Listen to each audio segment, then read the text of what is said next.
మారంపల్లి నారాయణ నా పేరు. నా ల్యాండు నూకపల్లి గ్రామ శివారులోనే 463 సర్వే నెంబర్లో నాకు 30 గుంటలు ఉంటుంది.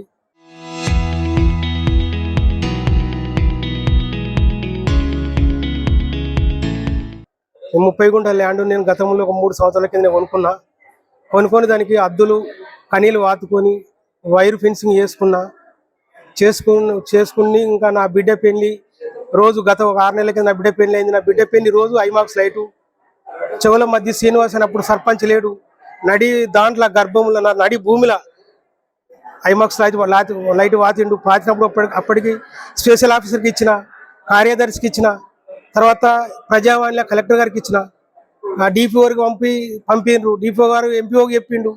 ఎంపీఓ వినుకోరి అన్నది, వినుకోరి లేదు, సర్వే అచ్చులు లేదు. అతడు ఇప్పుడు నేను హైదరాబాద్ పోయినా, నిన్న మొత్తము మధ్యాహ్నం మొత్తం బ్లేడ్ మట్టి తెచ్చిన మొత్తం కైలాన్ అద్దులు క్లియర్ మొత్తం కూలగొట్టి ధ్వంసం చేసి ఆ ఫినిషింగ్ పట్టిన ఐరంతా మొత్తం చేసి బోర్డు వాతిండు.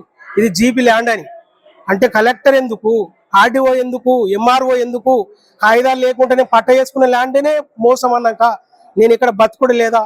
అతను ఒక ఎమ్మెల్యే గారి అనుసరుడు. ఆ ఎమ్మెల్యే ఎట్లా చెప్తే అట్లనే తను చెవుల మధ్య శ్రీనివాస్ అనేటోడు, ఇంకో నలుగురు అట్లా ఉండి వాళ్ళు మొత్తం ఎక్కడ ఉండి అని మేడిపల్లి సత్యం చెప్పదని కాన్సెన్స్ ఎమ్మెల్యే గారు ఏది ఎట్లా చెప్తే అట్లా చేయడము. నాటువంటి నేను ఒక 50 లక్షల ప్రాపర్టీ, అది నా ప్రాపర్టీని పైసలు 20-25 లక్షలు కొనుక్కున్నాను. నా భూమి లేదు అని చెప్పిన అంటే నేను చట్టం ఎందుకు అసలు వీళ్ళందరూ పాస్బుక్లు ఇస్తే కానీ నాకు పాస్బుక్ నాకు కాగితాలు వచ్చినాయి. దాని మీద నా ఆవేదన. నేను చావడానికి ప్రాబ్లం అని తెచ్చుకున్నా. నేను ఏది చేసినా కానీ నన్ను చంపడానికి ప్రయత్నం చేస్తున్నవాడు. ఏది చేసినా వాళ్ళందరూ ఒక 10 మంది అట్లా గ్యాంగ్ అయ్యి తాక్కుంటూ ఇట్లా వేసి నన్ను చేయాలన్నారు. నేను కూడా ఒక 5 ఏళ్ళు పరిపాలన ప్రజల కోసం నేను కూడా 5 ఏళ్ళు సేవ చేసిన. ఆ సేవ చేసిన కూడా వాళ్ళు ఇది చేయకుండా మొత్తం నన్ను చేసిన ల్యాండ్ని కబ్జా చేసి ఇది చేసిండు. అందుకే నేను ఇవాళ కలెక్టర్ గారి దగ్గరికి వచ్చిన నా అయ్యా అని చెప్పి ఇది చేసిన. నా పరిస్థితి ఘోరంగా ఉంది. నన్ను ఆదుకునే అంతా ప్రభుత్వం ఇంత ద్రోహం చేస్తుంటుంటే మరి నేను ఏం చేయాలి అనే విషయంలో నేను చాలా బాధపడుతున్నా. నేను సావడానికైనా సిద్ధం ఉన్నా ఆ ల్యాండ్ విషయంలో. నేను చచ్చినా కానీ మన ఆర్టీసీ డ్రైవర్ చనిపోయింది కదా, అట్లా పైసలు ప్రభుత్వం ఎత్తుకోవచ్చు. మరి నా ల్యాండ్ కోల్పోవడానికి జీబీకి ఏ హక్కు ఉంటుంది? జీబీకి ఎలాంటి హక్కు ఉంటుంది? దానికి పేపర్ ఉంటుందా? మరి కాయలు ఉంటా? ప్రైవేట్ ల్యాండ్లో ఐమాక్స్ అతడు కబ్జా ఎట్లా ఎత్తున ఒక సర్పంచ్గా ఉండి సర్పంచ్కి కబ్జా చేసే హక్కులు సర్పంచ్కి ఉన్నాయా?